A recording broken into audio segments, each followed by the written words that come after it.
necessariamente traz com ela um conjunto de potências.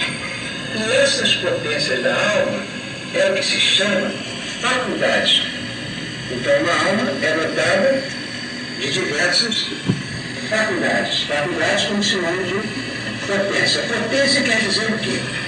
Por exemplo, todos nós aqui possuímos memória.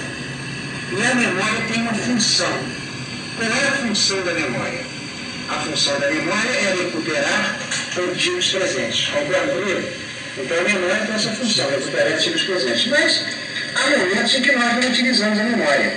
Nem por isso nós deixamos de ter memória. É isso que se chama potência. Potência é alguma coisa que existe, mas que nem sempre está em ato. Certo? E a alma possui diversas potências. Essas potências chamam-se as faculdades da alma.